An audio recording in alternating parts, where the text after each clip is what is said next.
Mes très chers frères et sœurs, amis fidèles du parvis du Seigneur, paix et bien, dans le nom de notre Seigneur Jésus-Christ, une seule chose je nous propose pour notre méditation aujourd'hui, choisir Dieu et non les œuvres de Dieu.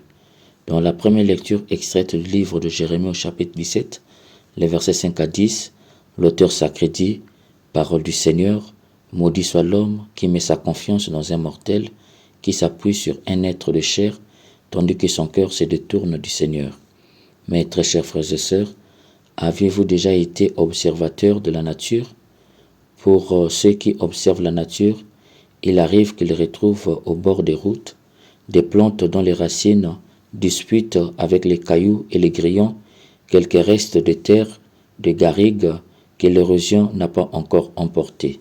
Ces plantes font pitié car elles ne sont pas verdoyantes.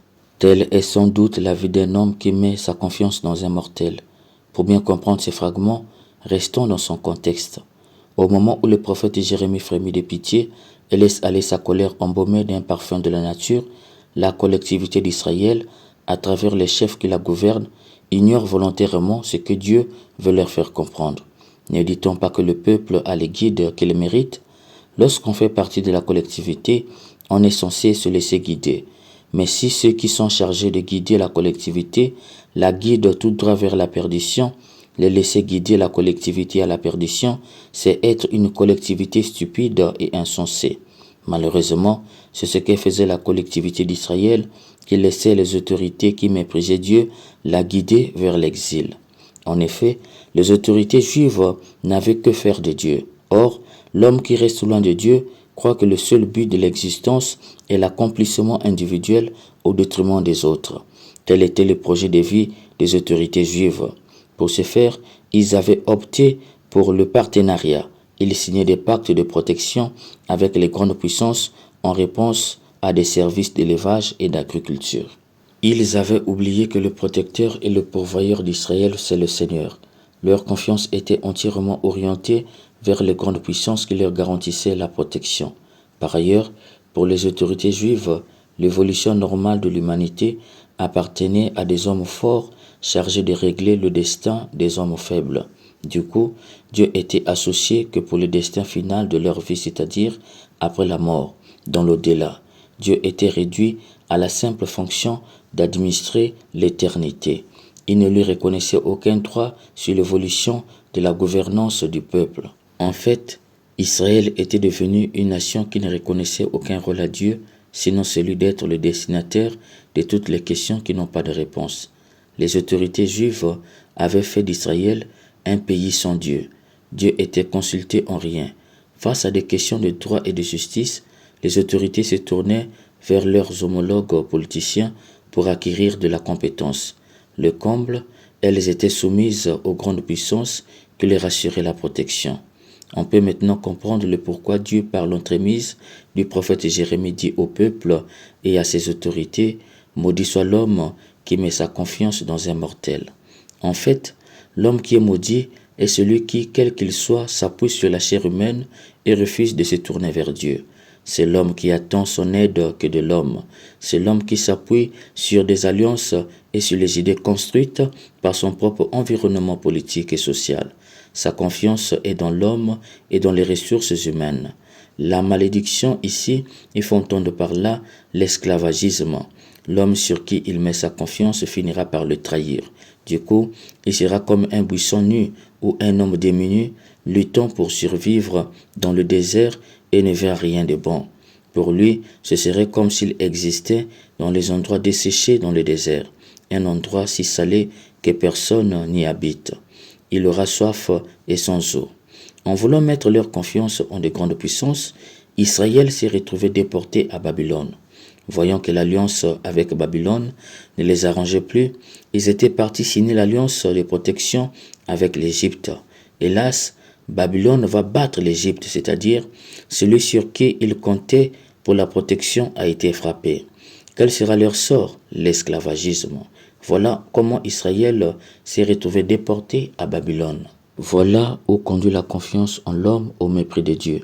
Israël avait choisi les œuvres de Dieu et non pas Dieu.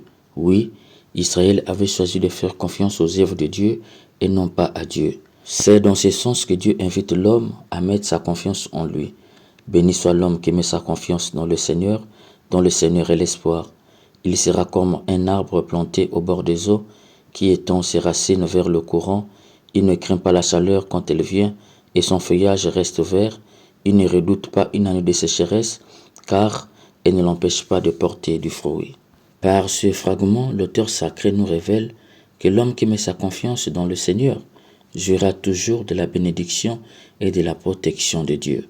C'est un homme qui a choisi Dieu et non pas les œuvres de Dieu. Cet homme laisse Dieu inspirer ses actes par tous les canaux invisibles qu'emprunte son esprit. Il laisse sa vie intérieure s'alimenter de sa grâce. Il devient alors capable de saisir le souffle de Dieu qui le remplit de sa sagesse. Il sait que le Seigneur veillera sur lui de jour comme de nuit. Cet homme a entièrement confiance que le Seigneur peut encore séparer la mer en deux pour les faire passer. Mais très chers frères et sœurs, qui a une telle confiance en Dieu de façon aveugle verra toujours la gloire de Dieu dans tous les domaines de sa vie. Hélas, qui préfère faire confiance en l'homme plutôt qu'en Dieu vivra dans ce monde comme l'on vit dans le désert. Hélas, Israël avait choisi l'homme plutôt que Dieu, d'où il avait fini esclave à Babylone. C'est dans ce sens que j'ai dit, choisis Dieu et non pas les œuvres de Dieu. Aujourd'hui, plus que jamais, nous vivons dans un monde où Dieu est écarté. Pire, il est réduit au strict minimum, régler les affaires de l'au-delà. Nous sommes dans un monde où affirmer qu'on est chrétien devient un acte héroïque. Récemment, un acteur hollywoodien est allé recevoir les cendres à la messe du mercredi des cendres. Ces photos ont fait le tour du monde. C'est le signe qui montre que Dieu est chassé de ce monde. Aujourd'hui, Dieu n'est plus consulté dans les grandes décisions politiques du monde. Il en va ainsi pour nos pays qui composent le monde. Dieu n'est plus convoqué dans les questions de politique, de droit et de société. On décide sur l'homme sans celui qui l'a créé. Allons dans les hôpitaux. Combien de docteurs prient avant d'opérer les malades? Allons en justice. Combien de procureurs et des avocats prient avant les audiences? Allons à l'école. Combien des enseignants prient avant de dispenser les cours? Aujourd'hui, l'homme plus que jamais derrière l'argent. Dit-il, le temps c'est de l'argent. Qui a créé le temps? N'est-ce pas Dieu? Il a donné à l'homme 24 heures. Aujourd'hui, lui consacrer ne fût-ce que 2 heures sur les 24 heures est devenu un grand problème. L'homme veut ses 24 heures sans Dieu. S'il lui a trop donné sur 24 heures, c'est 30 minutes. Il peut passer 8 heures devant la télé et 10 heures à table, mais consacrer 2 heures pour Dieu sont trop. Aujourd'hui, l'homme a confiance aux compétences des pilotes, des conducteurs et des médecins. Il pense que c'est le conducteur ou le pilote qui le conduira à bon port parce qu'il est compétent. Les crashs et les accidents ne lui disent absolument rien. Il pense que c'est le médecin qui le soigne parce qu'il est spécialiste compétent. Le nombre de personnes décédées de cette même maladie, malgré qu'il y a des médecins spécialistes et compétents, ne lui dit absolument rien. Nous sommes dans un monde où plus que jamais, l'homme préfère les œuvres de Dieu plutôt que Dieu. La confiance est plus que jamais placée dans les œuvres de Dieu plutôt qu'en Dieu lui-même. Il nous suffit d'observer les politiciens, ils sont surprotégés par les gardes du corps. Ils pensent que leur sécurité, c'est la garde rapprochée. Le nombre de politiciens tués malgré la garde ne leur dit absolument rien. Nous sommes dans un monde où beaucoup de maladies n'ont pas de traitement guéritoire. Le cancer, la drépanocytose, le sida, etc. n'ont pas de traitement guéritoire. Hélas, l'homme est suspendu sur l'homme et attend de l'homme les solutions. Le nombre de personnes qui décèdent de ces maladies-là ne dit rien à l'homme. Voilà des années écoulées. Il continue de placer sa confiance en l'homme scientifique.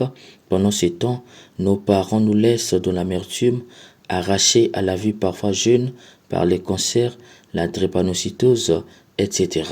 Aujourd'hui, pendant que la confiance en Dieu est désacralisée, la confiance en l'homme est sacralisée. Conséquence, nous assistons au mépris de l'homme et la valorisation des choses et des animaux. Une chose ou un animal est plus important que l'homme aujourd'hui. Il nous suffit d'observer les chauffeurs. Quand ils conduisent les repas de fête, les gâteaux d'anniversaire, les meubles de maison, ils conduisent doucement avec respect du code de la route. Mais quand ils conduisent les humains, c'est sans respect aucun. Je nous pose cette question. Pour ces chauffeurs, entre un homme ou un repas, un gâteau d'anniversaire ou les meubles de maison, qu'est-ce qui est plus valeureux? Cher ami, la confiance en l'homme au détriment de Dieu conduit inéluctablement à la déchéance de l'homme au profit des choses et des animaux. Il y a quelque temps, une femme a perdu son enfant. Son téléphone avait sonné. En le sortant, ce téléphone avait glissé. Sans se rendre compte, elle a jeté le bébé pour rattraper son téléphone dernier cri. Hélas, le bébé est mal tombé. Quelques jours à l'hôpital après, il est décédé. C'est dans ce monde également où un milliardaire lègue son héritage à son chien pendant que les orphelinats sont remplis. Combien de secrets ont été rendus publics et les amitiés détruites pour la cause? Cher ami, maudit soit l'homme qui met sa confiance dans un mortel qui s'appuie sur un être de chair. Béni soit l'homme qui met sa confiance dans le Seigneur est l'espoir. Si tu as compris, que Dieu te bénisse. Amen.